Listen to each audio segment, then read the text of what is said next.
अस्सलाम वालेकुम।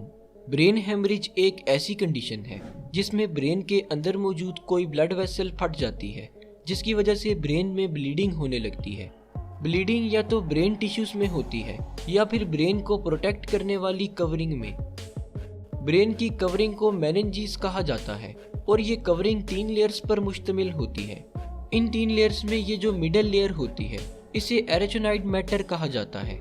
ये लेयर हाईली वेस्कुलर होती है, यानी इस लेयर में बहुत ज़्यादा मिकदार में ब्लड वेसल्स ट्रैवल कर रही होती हैं, जिसकी वजह से बाज़ औक़ात इस लेयर में मौजूद ब्लड वेसल्स फट जाती हैं, जिसकी वजह से ब्लड लीक होकर इस लेयर में इकट्ठा होना शुरू हो जाता है।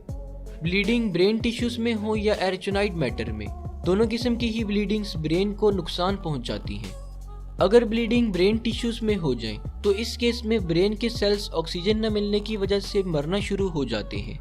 और अगर ब्लीडिंग ब्रेन की कवरिंग में हो तो इस केस में ब्रेन की कवरिंग ब्लड भर जाने की वजह से स्वेल होने लगती है, जिसकी वजह से अंदर मौजूद ब्रेन के सेल्स पर दबाव पड़ता है और इस दबाव की वजह से इस रीजन के ब्रेन सेल्स मरने लगती हैं।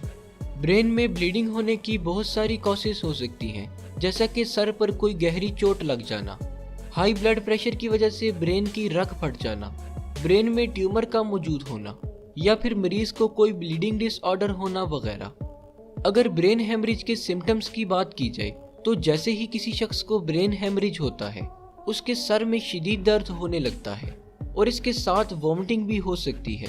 इसके अलावा मरीज देखने और बोलने में मुश्किल महसूस करने लगता है और साथ साथ जिस्म की कोऑर्डिनेशन भी ख़त्म होने लगती है। अगर ये सारी सिम्टम्स किसी शख्स में शो हो रही हों तो इसे फ़ौरन डॉक्टर के पास ले जाना चाहिए, क्योंकि अगर ब्रेन हेमरेज की ट्रीटमेंट में ज़रा सी भी देर हो जाए तो पेशेंट की डेथ भी हो सकती है। ब्रेन हेमरेज को ट्रीट करने के लिए सबसे पहले ये जानना ज़रूरी होता है कि ब्लीडिंग ब्रेन के कौन से हिस्से में हुई है और इससे ब्रेन का कितना हिस्सा डैमेज हुआ है।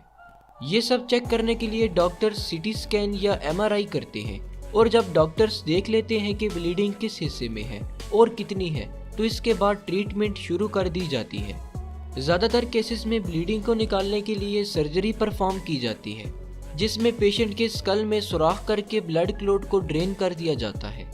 ट्रीटमेंट के बाद अगर मरीज में कोई फिजिकल एबनॉर्मेलिटीज रह जाएं, जैसा कि चलने फिरने और बोलने में मुश्किल हो, तो इसे दूर करने के लिए फिजिकल और स्पीच थेरापी की जाती है, जिससे जल्द ही मरीज सेहतयाब होकर अपनी रोज़मर्रा की एक्टिविटीज़ ठीक से परफॉर्म करने लगता है। शुक्रिया। अल्लाह हाफिज़।